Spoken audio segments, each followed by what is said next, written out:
Hello everybody, this is our third and final PowerPoint for our first unit, which is looking at the first 100 years of American history. So strap in, here we go. Remember to have either a sheet of paper all folded up with 8 spaces. In the upper right hand space, make sure you put your name, period, and title, and also the title of today's PowerPoint, the Civil War and Reconstruction. Make sure you take 2 notes for each slide, and also remember to write down the title of each slide in the space provided if you're doing this digitally. Please remember that if you are doing this digitally, do not simply copy words directly out of the slides. Please put your notes in your own words, and of course we'll have the summary paragraph at the After years of being divided over the issue of slavery, in 1860, primarily because of the election of Abraham Lincoln, the first Republican ever to be voted as president, and because of his moral stance on the issue of slavery, the southern states, fearing that Abraham Lincoln would abolish slavery throughout the entire nation, decided to secede from the Union. The first state to do so was South Carolina, and several states ended up following. The interesting thing here to note is that when Lincoln was running for president, he never said, in fact, he actually believed that it was not within his power as president to abolish slavery where it already existed, meaning in the slave states. What he did believe it was within his power to do was to keep it from spreading to any further states. Remember, much of North America were simply just territories that were not settled states yet. And so it's interesting that this is how it starts off when Lincoln, although he was morally opposed to slavery, didn't really think it was within his power as president to abolish it throughout the entire country. But their fear exploded into war in 1861 with the firing on Fort Sumter. Fort Sumter was a fort in Charleston Harbor in South Carolina, and it was fired on by a Confederate commander called P.T. Beauregard. Beauregard actually had been the student of the commander of Fort Sumter, a guy by the name of Major Anderson, back in military school. So here you have the teacher firing on his former teacher. Don't get any ideas, guys. Immediately, the Confederate States of America, which they now call themselves, or the CSA, located their capital in Richmond, Virginia, and elected their own president, the senator named Jefferson Davis, also from Virginia. So Jefferson Davis now was the president of what was being called the Confederate States of America. As we head into the war itself between the states, I want to make sure you guys understand kind of the different terminology. The Union, North, Federal, or USA, all referred to the northern states that remained loyal to the United States. And of course, its president, Abraham Lincoln. In the South, they referred to as rebels, short for secessionist, Confederates, or just the South or the slave states. Those were all the Confederate states, and they wore the gray uniforms. Ironically, based upon the Virginia Military Institute cadet uniforms, a lot of them. The first battle of the Civil War was fought at a place called Bull Run, also referred to as Manassas.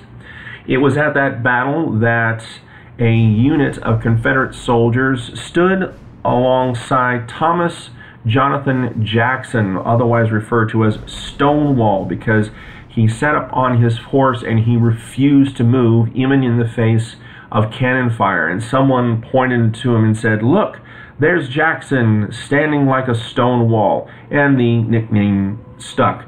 Stonewall Jackson would remain a very successful commander for the Southern armies, the Confederate armies, within the Army of Northern Virginia. What's interesting about this first battle is that everybody thought that it would be over in 6 months. Now, I'm not just talking about this battle. They thought the entire war was only going to take 6 months to win. Unfortunately, that was not the case. Now, the big difference between the Union and Southern armies was this. In the Union, you had much larger population. In other words, they had a much larger pool of men to pull from. And so in most battles throughout the Civil War, the Union, the Federal armies, the Northern armies, always had more men. The problem, though, was that in the South, they had better commanders. And the South simply was able to outmaneuver, outthink, out-strategy the Northern troops, the Northern forces, for the first couple years of the war. And so this immediately indicated to everybody this war was not going to be short. This was going to be long. It was going to be bloody. There were there were several thousand casualties at the First Battle of Bull Run, and it was a clear indication that this was not going to be a short war. The other thing, though, that the North had that the South did not was major industry. This meant that they could mass produce arms, and they also had the railroad system in which to transport them. All of this would eventually lead to the North's victory in the war, but early on, it didn't seem like that was how it was going to go. After several setbacks by the Southern Army, the Southern Army's famous commander, Robert E. Lee, who you see there at the top, was in command of the South's main army in the eastern part of the war, known as the Army of Northern Virginia. Now, when I say east and west, the Civil War took place in two different parts. There was the Eastern Theater, which took place mostly in Virginia and along the East Coast.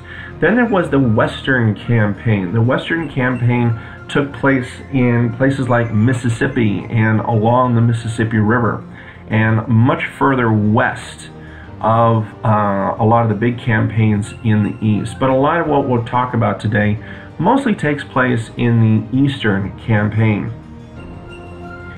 After several victories by the South, Robert E. Lee, commander of the Army of Northern Virginia, this is one of the Confederate armies. The Confederates are on the side of the South, the slave states. Why were they fighting? They were fighting for their rights to maintain their system of slavery. A lot of Southerners who fought in the armies didn't necessarily have slaves, but they wanted the right to decide for themselves whether or not they could have them. The fear was that Abraham Lincoln would take away that right. Who knows if he was ever going to do it, because the South didn't really ever give him a chance. But that is essentially what the war was being fought over. The North, on the other hand, was not necessarily fighting to free slaves at this point, although this is about to change. They were fighting because they believed what the South had done was treason. They had betrayed the Constitution of the United States. And they were fighting not only to punish them, but to bring the Southern states back into the Union. So, as we were saying, after several setbacks brought about by the Southern armies led by Robert E. Lee, Robert E. Lee decides to invade the North into an area called, into the state of Maryland, in an area called Sharpsburg, near the Antietam Creek. And it's at this battle for 3 days the Northern and Southern armies bash against each other. The interesting thing about this battle is, even though there was a huge loss of life and many thousands of casualties, no side actually won. Although Lee, realizing that he wasn't going to be able to quite so easily beat the armies of the North, did leave Maryland and went back down south. It's at this time that Lincoln decides to change the strategy of the war. He decides to make it about slavery. And as you guys saw on the slide, he issues his Emancipation Proclamation, which effectively frees all the slaves in the southern states. And what that essentially does is he turns slavery into a weapon to win the war, because after all, that's what the Southerners are fighting over. If the president makes his proclamation, then there's nothing to fight over. Instead, all it does is really anger the South even more. In 1862, we really see a low point in the war for the North. And this is the time during which Robert E. Lee, the commander of the armies of Northern Virginia, again, this is the army fighting for the South, really hits their high water mark. In other words, this is when they were at their best. In two battles, known overall as the Virginia Campaign, at a battle called Fredericksburg and Chancellorsville, Lee shows his genius. And in two different occasions, he is able to absolutely demolish a much larger force being commanded by the Northerners. The Northern commander during the Battle of Fredericksburg is a guy by the name of Burnside. He was famous for these big sideburns on the side of his face. His name was Ambrose Burnside. He was replaced after the North lost a terrible defeat at Fredericksburg. And then at Chancellorsville, the new commander of the Northern forces, these are the Federal forces fighting to maintain the Union. Lincoln is their president. They're from the North. Was a guy named Joseph Hooker. He was known as Fighting Joe Hooker. And what he decided to do was mount an enormous flanking maneuver. In other words, move the army around to the side where Lee could not defend himself and be possibly destroyed. Lee hears about this. He sends approximately half of his army in secret, as fast as they possibly can, to head off Joseph Hooker. And in fact, they catch him completely by surprise. This part of Lee's army is commanded by Stonewall Jackson. And actually, unfortunately for the South and the Confederate forces, at one point during the battle, Jackson is shot in the arm. The arm has to be amputated, and later on, Jackson actually dies of an infection because of the amputation. Lee often referred to this when he says, "Jackson may have lost his left arm, but I have lost my right."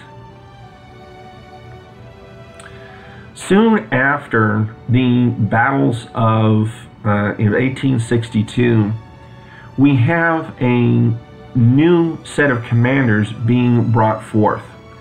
And the commanders are Ulysses S. Grant, who's in the North, and also his friend William Tecumseh Sherman, who you see down there at the bottom. Where things really turn the tide, where things really start to change in favor of the North, the Federal forces, are at two battles called Gettysburg and Vicksburg.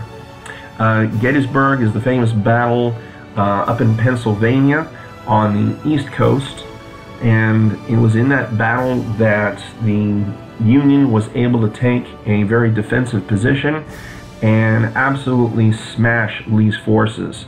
Lee had decided after 1862 that his forces were invincible and that he could invade the North again. And so it was at Gettysburg that he tries this, and he fails. He underestimates the strength of the Union Army and is defeated very, very badly. Another battle in the West along the Mississippi is the Battle of Vicksburg.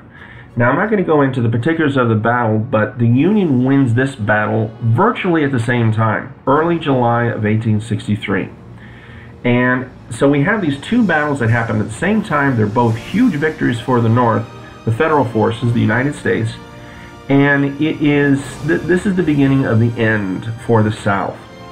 And from that point until 1865, it becomes obvious that really this is only a matter of time before the South has to surrender and give up fighting.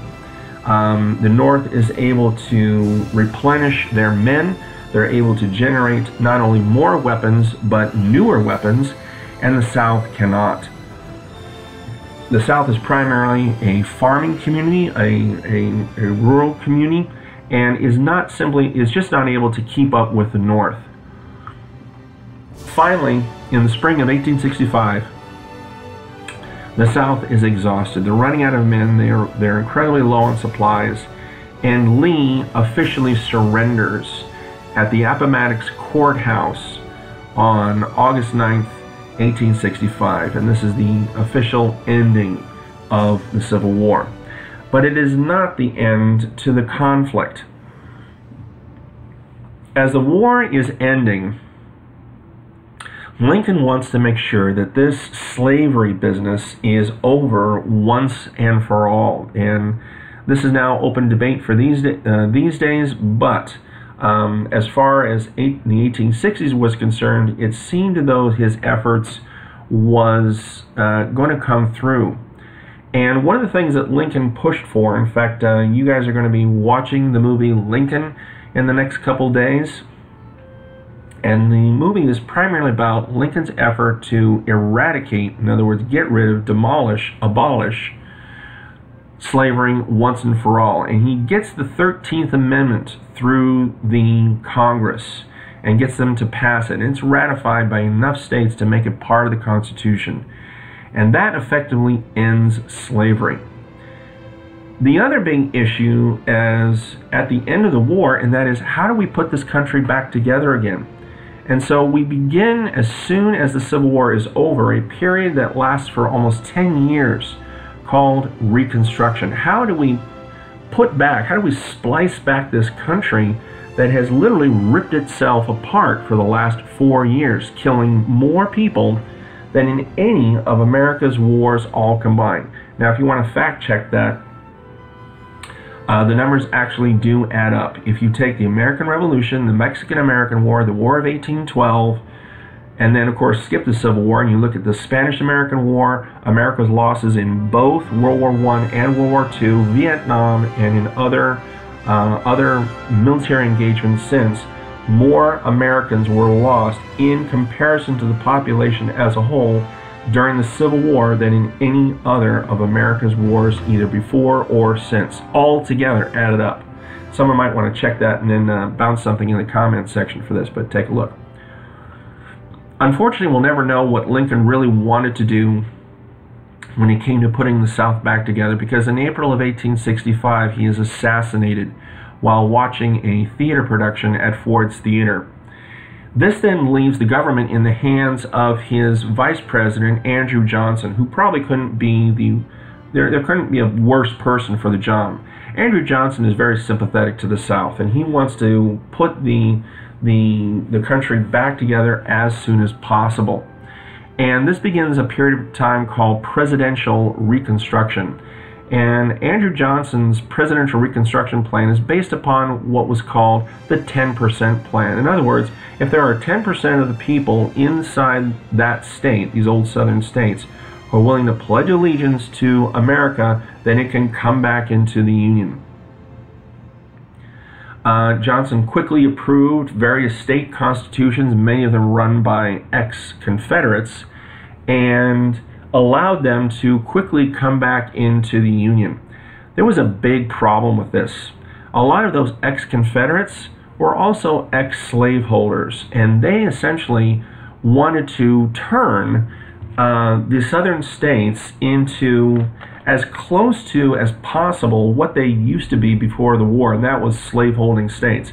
Now, yes, slavery has now been abolished, but what they could do was they could establish a number of what they called black codes. These codes essentially reduced the newly freeman society, that's what you called ex-slaves at this time, they were called freemans. It returned them to a state as close to slavery as possible. It denied them various rights, it denied them their civil rights, It kept them from voting. I mean, there was just all kinds of things that it prohibited them from doing. Congress turned around and established what was called the Freedmen's Bureau, and they passed a civil rights bill. All of these things were designed to guarantee the newly freed African Americans their rights as full citizens. In response to that, Johnson vetoed the Civil Rights Bill. So if you have any doubts about what Johnson's position was on Reconstruction, that was it. He was not going to be told what to do with these ex-slaves by the radical Republicans in Congress. That's what they call themselves, often referred to as the radical Republicans. If you guys remember from the last PowerPoint, we mentioned that the Republican Party was largely divided between those that didn't necessarily want to abolish slavery where it already was, they just didn't want it spreading. And then there was the other side that were called the radical Republicans, and they were absolute dead set, hell-bent on eradicating and abolishing slavery wherever it was.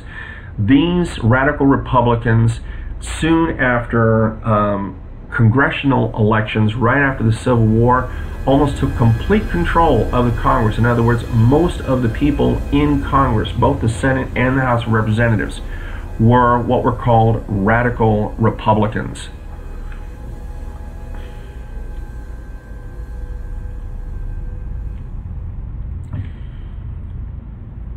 Now, speaking of videos, you guys are going to be watching in the next couple days, after the one you guys see on Lincoln, a video on Reconstruction.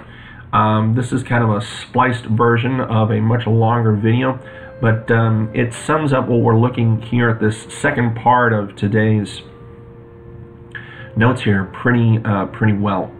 So soon after, within just a couple years of Lincoln's death, Lincoln dies in 1865. By 1866, the radical Republicans have essentially taken over Congress. Now, what I mean by taken over is that most of the seats in both the House of Representatives and Senate are filled by elected people who consider themselves radical Republicans. And the things that these radical Republicans wanted to do was, first of all, they wanted to punish the South. Second of all, they wanted to guarantee the rights of the newly freed slaves. And if we look at just the series of amendments to the Constitution, we already talked about the 13th Amendment, but then that same Congress got the 14th and 15th Amendment passed. The 14th Amendment grants equal protection under the law to any male citizen regardless of race, gender, actually just race, not gender. It did not apply to women. But yeah, regardless of race. The other thing that the radical Republicans passed was called the First Reconstruction Act. And essentially what this started was forced Reconstruction of the South. The First Reconstruction Act basically divided the South into military districts.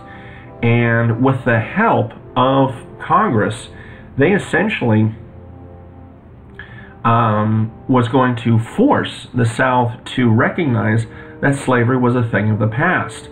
So we see here a period of time in which the Congress was extremely active in guaranteeing the rights of these newly freed slaves.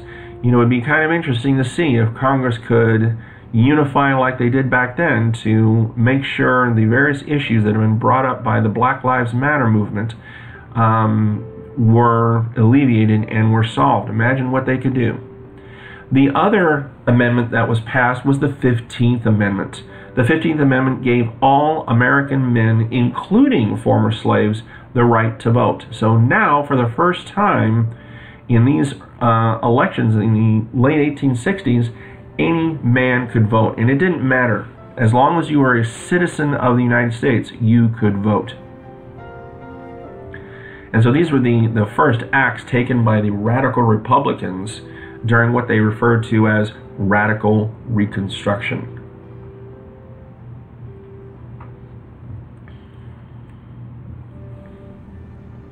Now, throughout all of this, Johnson is absolutely in a fit. He feels that the Congress is out to get him. He does not agree with how Congress is acting to put the country back together at the end of the Civil War. Remember, he is sympathetic to the South. In fact, he was actually a Democrat before Lincoln had him nominated as his vice president when Lincoln ran for his second term in 1864. He was not Lincoln's vice president in 1860, but in an effort to bring the country back together, Lincoln had him brought on board. However, ever since Lincoln's death, he has been at complete odds. In fact, there has been a war, a political war between Johnson and the Congress controlled by the radical Republicans. Everything that the Congress passes, Johnson vetoes. And more than any other time in history, Congress overrides his veto. Now, some of you are wondering, okay, what's all that about? Essentially what happens is when new laws or acts passed by Congress arrive on the president's desk, he has two choices. And we'll get more into this next year when you guys take government. But essentially he has two choices of what to do with it. He can either veto it or he can sign it into law. If he vetoes it, meaning he refuses to sign it, he disagrees with it, if the Congress has a 2/3 majority, which is approximately 67% of the votes, if 67% of the members of Congress vote to pass it, they will override, in other words, they will pass it over the president's veto. It was during this time that more acts by the president were overridden than any other time in history. Finally, Congress had had enough of this guy and decided to try and get rid of him. They knew that he wanted to fire Edwin Stanton, who had been Lincoln's Secretary of War. And so they passed this law called the Tenure of Office Act. This was a trap. They wanted to catch Johnson breaking a law. And so what they did was they passed this act. Of course, Johnson vetoed it. They passed it over his veto.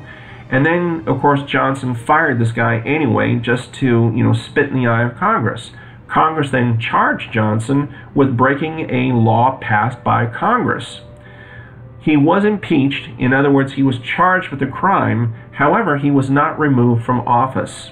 A lot of people have this incorrect view of impeachment. Impeachment simply means the president is charged with a crime. It does not mean that he's removed from office. Johnson would become one of 3 presidents to be impeached by Congress. None of them, though, have ever been removed from office. In 1868, the Democratic Party does not even attempt to renominate Andrew Johnson. Well, I should say the Republicans don't renominate him, and Andrew Johnson really kind of disappears into history. In 1868, the Republicans turned towards the Civil War hero, the guy who had beat Robert E. Lee and had won the Civil War, and that was Grant, Ulysses S. Grant.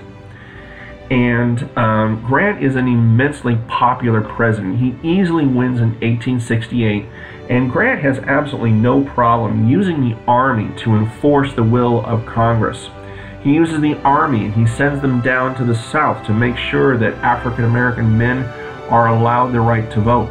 He sends them down forcing the South to allow African Americans to be able to buy land and have businesses, be able to actually run as candidates themselves for public office.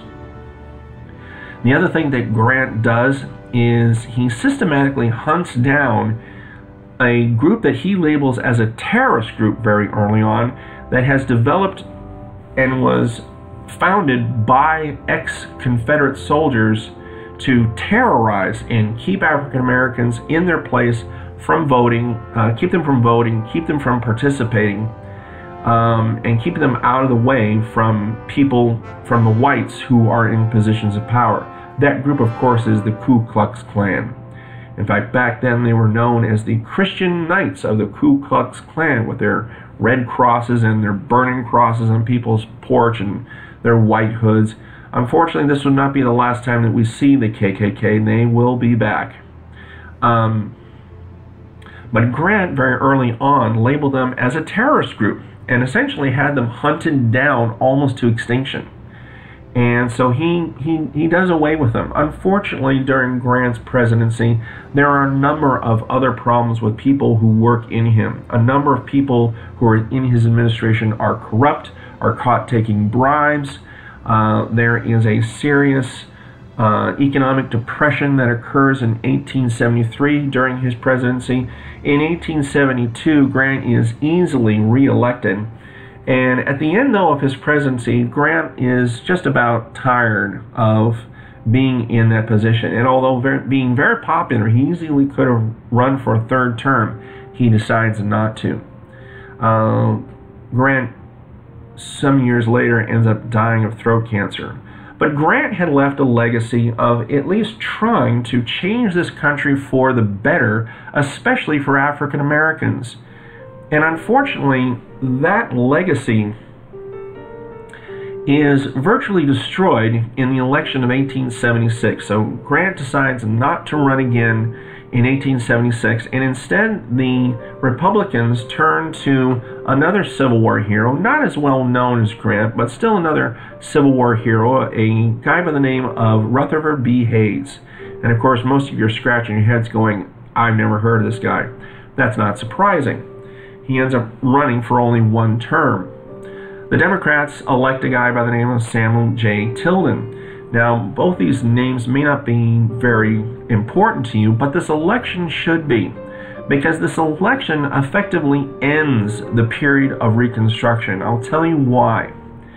Between a depression that occurred almost towards the end of Grant's second term and 10 years of still dealing with the politics of Reconstruction, Americans have grown tired of what to do about African Americans and what to do about the South.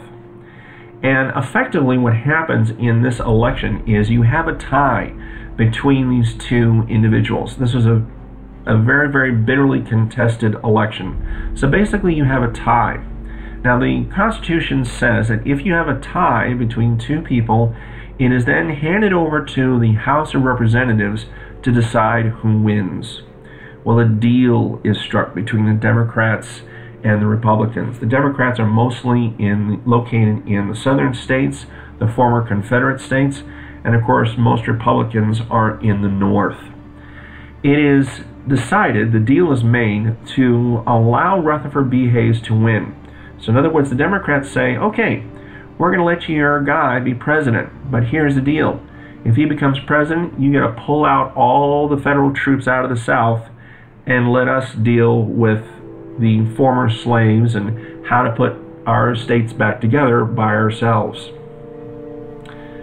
Hands are shaken, liquor is imbibed, cigars are lit, and the deal is made. And effectively what happens is once Rutherford B. Hayes becomes president, Reconstruction ends. And the southern states are effectively able to create laws that return African Americans to as close to a state of slavery that is legally possible, now that slavery technically is no more. And Reconstruction ends without a bang or a whimper. So that is the end of the Civil War Reconstruction era, and it's the end of our period that we've looked at here. Notice 1876. 1776, our Declaration of Independence, to 1876, the end of Reconstruction. This has been the first 100 years of American history that we have kind of really run through in just these 3 PowerPoints. Okay, what I'd like you guys to do is to, of course, write your summary paragraph. Please take a look at the PowerPoint, the PDF of this PowerPoint, if you need to go back and fill in more notes. Please make sure you do your summary paragraph covering the issues of political, economic, and social change in the United States during this time. Of course, we had enormous change in many of those areas, mostly political and social, but you might find some economic change as well. So that's it, ladies and gentlemen. We're all done with this unit, and make sure you guys turn this in on Google Classroom.